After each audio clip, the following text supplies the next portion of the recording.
What's good, y'all? I wanted to focus today on my biggest concerns for the upcoming Battlefield game. Just nice little overview.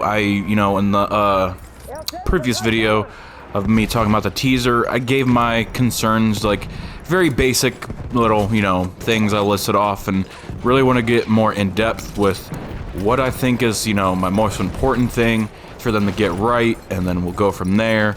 And yeah, just a nice little actual deep dive video on things that could really screw up the game and ruin it for all of us. So yeah, my number one thing I am nervous about, and hopefully they don't screw it up, is gunplay. While Battlefield 4 has many strengths, one of its biggest weaknesses for me personally is spread. Bullet spread is one of the most annoying things in the Battlefield 4 game, and it really was pretty annoying as well in Battlefield 1, but we're just using Battlefield 4 as an example here. It's not consistent is the main issue.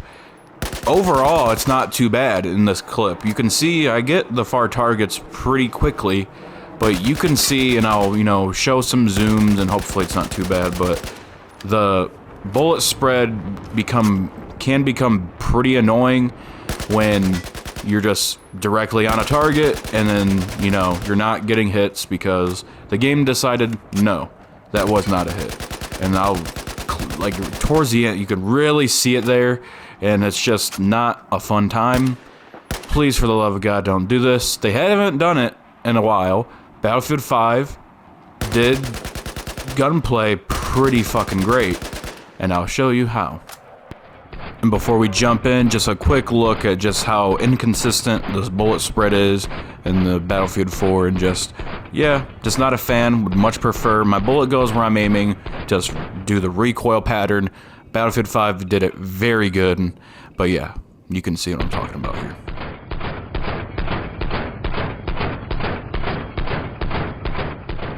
The ending there, easily the worst of the bunch, but yeah, just not consistent. Don't like spread. Do this instead. I stopped the recording, but I realized I rhymed, so bars? Yeah, as far as I can tell, Battlefield 5 has next to zero spread, if any at all.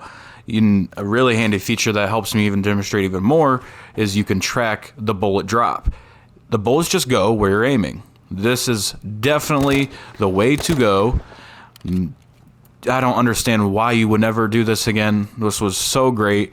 Literally the best thing about Battlefield 5 is the gunplay and just how bullets work. If it wasn't for this wouldn't get played nowhere near as much by me.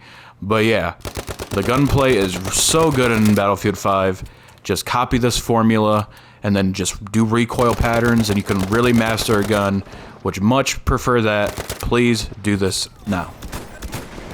Gunplay and gameplay, it's really just one-to-one. The really only other thing is just movement and stuff like that.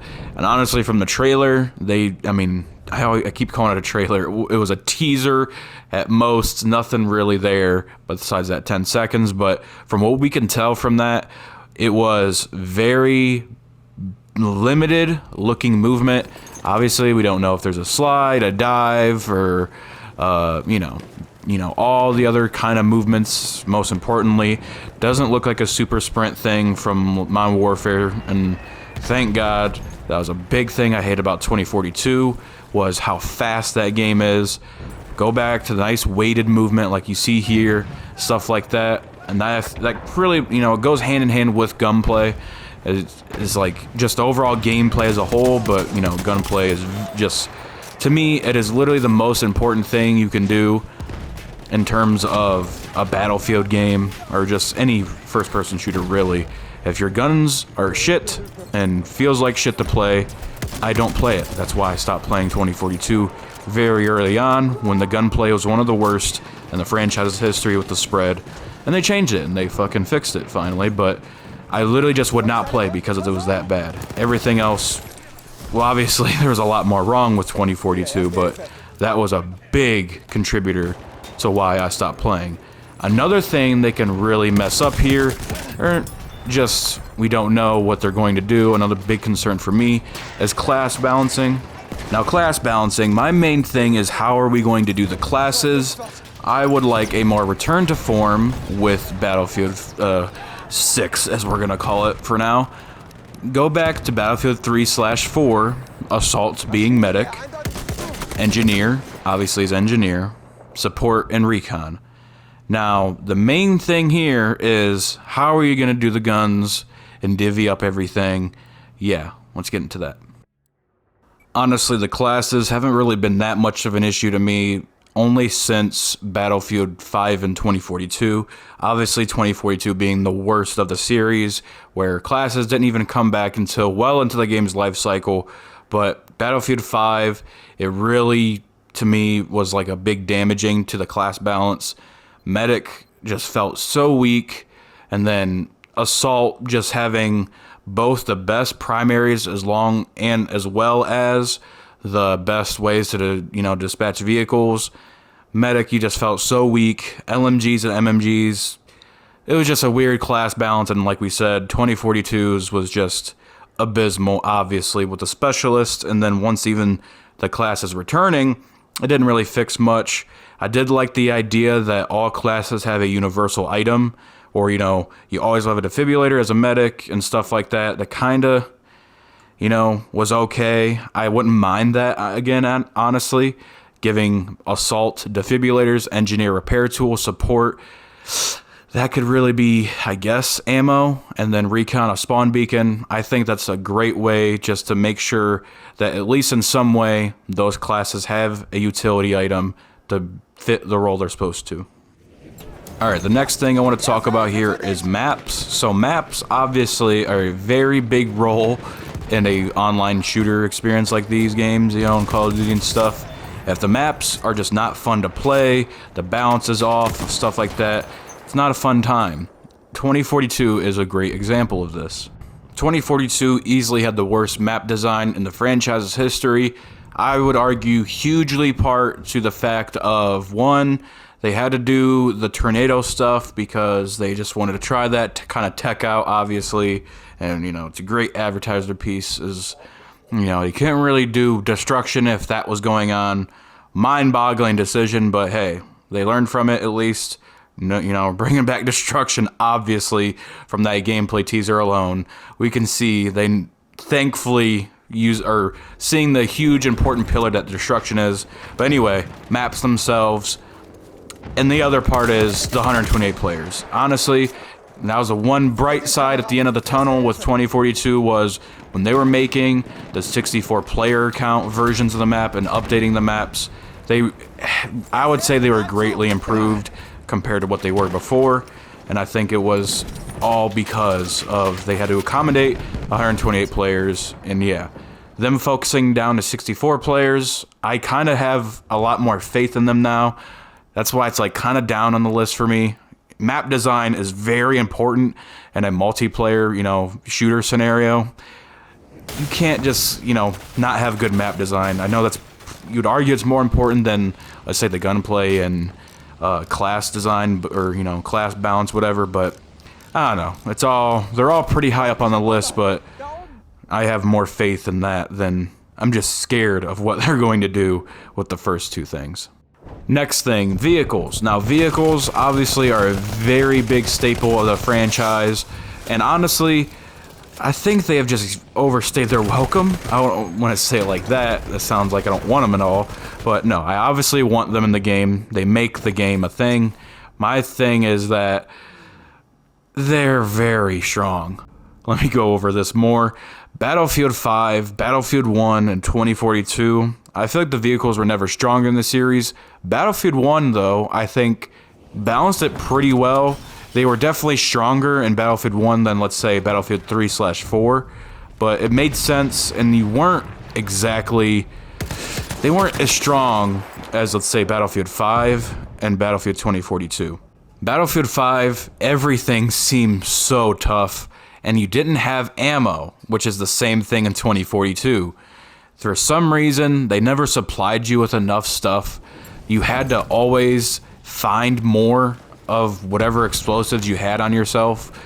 You had to go to an ammo depot in Battlefield 5 In 2042, you had to find ammo crates. You were never given enough resources to even handle one tank by yourself. To me, that is just not a fun balance. It just ruins the experience. I think if you're skilled enough with having, you know, being able to use all at your disposal to be able to 1v1 a vehicle, which you can really do pretty easily in Battlefield 4, I much prefer that than what they did in 2042, where I remember using all my C4 in 2042, and that still was not enough to destroy one tank.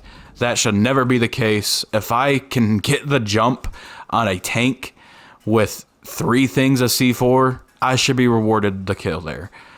It shouldn't.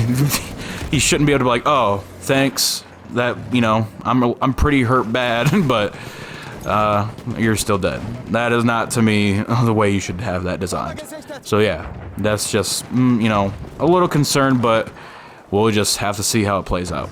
Final thing I wanted to touch on. That's why I had it on the end, because honestly hasn't been much of an issue as a console player over the years. In the last, at least, big major releases in the last decade, is performance.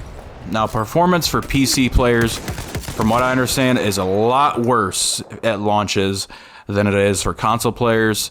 Obviously, just because so many variables with PC and they can't optimize in time for their launches. We're really hoping they don't screw it up here again, obviously. But for me personally, the whole performance thing, that's why it's down on my list. You obviously want a very smooth performance. You know, things are going to happen, but we don't want, you know, another scenario of Battlefield 4's launch. But yeah, console hasn't been much, like 2042. It didn't really have much performance problems for what I remember. Granted, I didn't play a lot of it, but Battlefield 4, Battlefield 5, there was a bunch of different issues with those games, but performance never really bothered me on console in terms of what, you know, it's supposed to be. You know, obviously, when you have a monster PC, the game runs way better than console. That's not what I'm saying. Just it crashing and glitches, stuff like that, I think was more of an issue for PC players. But yeah, performance down on the list, just obvious. Don't fucking crash and make it to where PC players aren't having a fucking terrible time spending thousands of dollars on hardware that, you know, doesn't fucking run the game. But $500 systems do, you know. Just don't do that again. Alright guys, that was just a nice little rundown of my 5 main concerns with the next Battlefield here. Let me know your thoughts. Am I missing something here? I think I covered like the big bases for a Battlefield game itself, you know, covering the gunplay slash gameplay, mainly like how spread is going to work along with the class balancing, and then classes themselves, how are they going to be structured. I like I said, I'd prefer a more more Battlefield 4 scenario. God, no, not 2042. Like I said, I personally wouldn't mind a 1-to-1 ratio, just transfer, but obviously switch some things up here and there. Who knows what they're going to do new for the franchise? I'm imagining not much. I think they kind of want to just go back and refine everything. And from what I read, they're trying to just like return all the good things over the franchise into the one game, and not really gonna, I don't think they're gonna experiment much, honestly, and just take what we know they know that we like of the franchise and just, alright, we can't really fuck this up. We gotta just refine everything we know people love about Battlefield and cram it into one thing, and don't do nothing stupid and experiment with specialists and, you know, just retarded moves like that. And then closing out with the final 2 points of the maps and performance. Just, you had very good design in most of your games. Obviously maps here and there miss, but overall, never was really mad at any maps pre-2042. Battlefield 5 maps were actually, there were some really good ones in Battlefield 5. Battlefield 1 as a whole, probably just some of the best maps in the franchise, and Battlefield 4 and 3 just had, all of them have just really solid maps. Not really nervous about your map design too much. It's just, like I said, I heavily blame the player count requirement and stuff like that. And then your performance, all this testing gives me hope. You know, like I had a really ODing on some hopium right now, but yeah, I just, hey man, if you don't have hope, what else do you have? No, but let me know what y'all think. What else? What are you guys personally more concerned about over, you know, if I, like I said, forgot something from the list, you know, stuff like that. I can really get into it more in depth of what I'm wanting the game to be like and stuff like that. I'll probably do that in the next video. We'll see. But yeah, you know, really get into it of what they should do and shouldn't do. But I just wanted to go over just, you know, the 5 main concerns I could have over the franchise and where it's going, and don't fuck it up with this latest entry. But yeah, let me let me know what y'all thinking. Yeah, see ya.